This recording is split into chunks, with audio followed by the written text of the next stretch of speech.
Hello and welcome dear learners. इस video में हम इस वीडियो को शॉर्ट रखेंगे और इस वीडियो में हम समझने की कोशिश करेंगे चिप अकोमोडेशन वॉल्यूम। उससे रिलेटेड एक ग्राफ होता है जो कि हम प्लॉट करते हैं specific energy that is taken as joule पर एमएम क्यूब और मटेरियल रिमूवल रेट में। इस ग्राफ को समझने की कोशिश करेंगे और उसके बाद एक छोटा सा कंसेप्ट होता है that is of ji ratio. Simple एक फॉर्मूला है, it is not a concept but it's a formula. ये फॉर्मूले से क्वेश्चन आ सकते हैं इन पीएसयूज वगैरह और कभी कभी गेट में भी पूछ सकता है। तो इसको समझने की कोशिश करेंगे। उससे पहले मैं हल्का सा आपको बता देता हूं कि ये ग्राइंडिंग में ये ऑपरेशन ग्राइंडिंग ऑपरेशन जो होता है उसके अंदर ये चीज हम पढ़ते हैं चिप अकोमोडेशन वॉल्यूम को। तो जो हमारा ग्राइंडिंग होता है, ग्राइंडिंग के अंदर हम जनरली आप जैसा कि जानते होंगे कि जो हमारा रेक एंगल होता है, क्योंकि ग्राइंडिंग में बहुत सारे छोटे छोटे कटिंग टूल, मतलब आप कह सकते हैं कि अगर हम सिंपल एक कटिंग टूल होता है तो उसके अंदर एक कटिंग एज होती है, लेकिन ग्राइंडिंग में बहुत सारे शॉर्ट शॉर्ट कटिंग टूल्स होते हैं जिसको हम ग्रिड्स कहते हैं। तो ग्रिड्स को आप देख सकते हैं इस तरीके के, मैं मैग्नीफाई करके ग्राइंडिंग रूल जो पूरा एक राउंड सर्कल में होता है उसको मैंने हल्का सा एक उसका मैग्नीफाइड पार्ट लिया है। तो उसमें हम देख सकते हैं कि यहाँ पे हमारे ये ग्रिड्स हैं, ये ग्रिड्स एज ए क्या करते हैं, कटिंग एज की तरह काम करते हैं। तो ग्राइंडिंग में हम जो रेक एंगल है उसको हम जनरली थोड़ा सा ज़्यादा रखते हैं। तो आप कह सकते हैं कि पॉजिटिव में 45 डिग्री टू ऑलमोस्ट नेगेटिव में -60 डिग्री तक हम इसको कंसिडर करते हैं रेक एंगल को। इससे ज़्यादा नहीं करते। इससे ज़्यादा क्या होता है कि नेगेटिव में जब हम रेक एंगल को ज़्यादा कर देते हैं तो हमारा टूल बिल्कुल ब्लंट हो जाता है और फिर वो प्लोइंग और रबिंग एक्शन करता है। तो इसलिए हम रेक एंगल को ज़्यादा तो रखते हैं लेकिन -60 डिग्री से ज़्यादा नहीं रखते हैं। उसके बाद हमारा जो कटिंग टूल वेलोसिटी होता है, कटिंग स्पीड होती है, वो ज़्यादा होती है। आप देख सकते हैं कि ग्राइंडिंग में बहुत फास्ट हमारा जो टूल है वो रोटेट करता है। उसका स्पेसिफिक एनर्जी भी बहुत ज़्यादा इसमें कंज्यूम होती है, ऑलमोस्ट इक्विवेलेंट टू 50 जूल पर एम एम क्यूब। 50 जूल पर एम एम क्यूब तक हम इसमें स्पेसिफिक एनर्जी का कंजम्पशन होता है। देखिए ये चीज़ें इसमें बहुत ज़्यादा होती है। उसके बाद कुछ चीज़ें इसमें कम भी होती है, कुछ चीज़ें लो क्या होती है। देखिए रेक एंगल अगर हमारा ज़्यादा होगा तो बट ऑब्वियस है कि शेयर एंगल लो हो जाएगा। उसके बाद हमारा इसमें फीड भी कम होता है क्योंकि हम एक तरह से सरफेस ऑपरेशन इसमें ज़्यादा होता है तो फीड कम होता है, डेप्थ ऑफ कट भी कम होता है, प्लस मटेरियल रिमूवल रेट भी इसके अंदर कम होती है। ठीक है, तो इस तरीके से ये चीजें इसमें कम है और ये चीजें इसमें ज्यादा है, ये आपको चीजें ध्यान रखनी है। उसके बाद 3 एक्शन होते हैं जब हम ग्राइंडिंग परफॉर्म करते हैं, तो 3 एक्शन ऑटोमेटिकली हैपन होते हैं। वो होते हैं शेयरिंग, प्लाउइंग एंड रबिंग। तो प्लाउइंग और रबिंग ये 2 एक्शन ऐसे हैं कि जो हमारे मटेरियल को तो रिमूव नहीं करते लेकिन स्पेसिफिक एनर्जी का बहुत ज्यादा कंजम्पशन करते हैं। जबकि जो शेयरिंग एक्शन है वो मटेरियल को रिमूव करता है और हमारा स्पेसिफिक एनर्जी को लेस में कंज्यूम करता है, मतलब कम कंज्यूम करता है। तो ये 3 ऑपरेशन है। प्लॉइंग और रबिंग कब होगा? प्लॉइंग और रबिंग तब होगा जब हमारा टूल ब्लंट हो जाता है।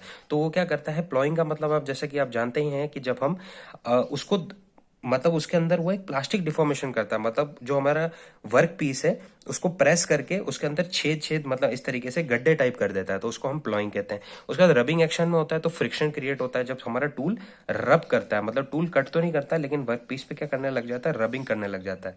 तो उस वजह से क्या होता है कि हमारा फ्रिक्शन बहुत ज़्यादा होता है और फ्रिक्शन ज़्यादा होने की वजह से स्पेसिफिक एनर्जी भी बढ़ जाती है।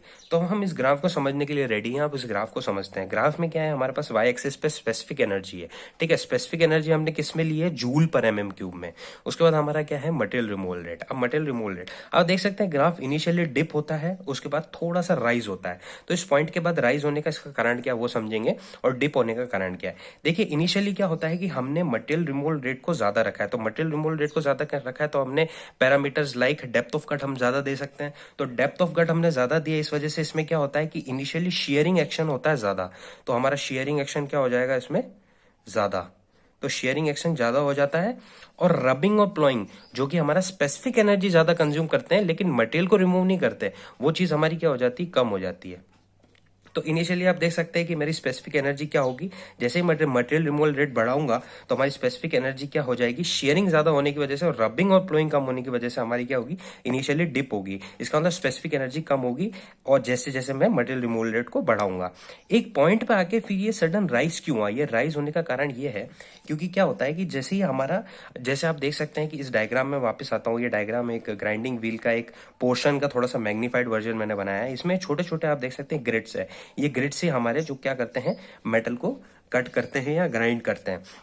तो आप देख सकते हैं इन दोनों दो ग्रिड्स, दो जो मतलब कंटिन्यूस ग्रिड्स है, इनके बीच में क्या है, हमारा थोड़ा सा स्पेस है। इसको हम क्या कहते हैं, अकोमोडेशन वॉल्यूम। यहाँ पे हमारा क्या होता है, जब जैसे ही मेटल कट होता है ना, तो वो यहाँ आके क्या करता है, अकोमोडेट हो जाता है, या मैं कह सकता हूँ चिप होते हैं वो यहाँ पे अकोमोडेट होने लग जाता है। तो जैसे जैसे क्या होता है कि वो चिप यहाँ पे अकोमोडेट होगा, तो उससे हमारा क्या होगा कि ये टूल की जो कटिंग एज है वो धीरे धीरे आप देख सकते हैं थोड़ी थोड़ी फ्लैट होना शुरू हो जाएंगी, क्योंकि ये क्या होगा, थोड़ा सा राउंड सरफेस में यहाँ पे अकोमोडेट होगा। और फिर हमारा टूल एक कह सकते हैं कि नेगेटिवली रेक ज्यादा बढ़ जाएगा, या वो थोड़ा सा ब्लंट होने लग जाएगा। और उसके ब्लंट होने के साथ ही वो क्या करेगा, शेयरिंग एक्शन तो कम करेगा, और वो क्या करने ज्यादा लग जाएगा, प्लॉइंग एंड रबिंग। तो प्लॉइंग और रबिंग ज्यादा करने की वजह से क्या होगा, उसके अंदर हमारा स्पेसिफिक एनर्जी ज्यादा बढ़ जाएगा। क्योंकि प्लॉइंग और रबिंग में क्या होता है, प्लॉइंग में क्या होता है कि हमारा मटेरियल गड्ढे करता है वर्क पीस में, और रबिंग में क्या होता है कि हमारा मटेरियल फ्रिक्शन क्रिएट करता है वर्क पीस में। तो इस वजह से क्या होता है कि दोनों की वजह से हमारा स्पेसिफिक एनर्जी बढ़ जाता है। तो इसके अंदर क्या होगा कि जैसे जैसे यहाँ पे ज्यादा अकोमोडेशन, एक लिमिट के पास ज्यादा यहाँ पे अकोमोडेट करने लग जाएगा जब हमारा चिप, तो उस वजह से क्या होगा कि हमारा चिप अकोमोडेशन प्रॉब्लम होगा, प्लॉइंग और रबिंग होगा। प्लॉइंग और रबिंग के होने की वजह से हमारा स्पेसिफिक एनर्जी बढ़ जाएगा। तो यही रीजन है कि यहाँ पे फिर एक समय के बाद हमारा स्पेसिफिक चिप अकोमोडेशन प्रॉब्लम की वजह से हमारा ग्राफ है थोड़ा सा ऊपर जाता है। इसका मतलब मटेरियल रिमूवल रेट अब मैं बढ़ाऊंगा तो स्पेसिफिक एनर्जी भी बढ़ जाएगी। तो इस तरीके से आप देख सकते हैं कि चिप अकोमोडेशन वॉल्यूम की वजह से हमारा क्या प्रॉब्लम क्रिएट होता है। तो आई होप आपको ये ग्राफ समझ आएगा। उसके बाद एक छोटी सी चीज होती है जी रेशियो करके। जी रेशियो जनरली पूछ सकते हैं पीएसयूज वगैरह में। तो ये होता है cubic MM of stock removed. इसका मतलब जितना स्टॉक एमएम क्यूब में रिमूव होता है from the work piece divided by cubic MM of wheel lost. मतलब कितना एमएम, ये कितना मटेरियल हमारा व्हील से रिमूव हुआ है, डिवाइडेड कितना एमएम व्हील से रिमूव हुआ है, ये आएगा हमारा डिनोमिनेटर में। और न्यूमरेटर में क्या आएगा, cubic MM of stock removed, मतलब कितना वर्क पीस से हमने मटेरियल रिमूव किया है। ठीक है, तो हम इसको इस तरीके से भी लिख सकते हैं कि volume of material removed, volume of material removed divided by, ये पेन थोड़ा सा दूसरा ले लेते हैं क्योंकि, फिर से लिख देता हूं, volume of material removed divided by volume of wheel lost. ठीक है, तो इस तरीके से भी आप ये पूछ सकते हैं, एग्जाम में दे सकते हैं।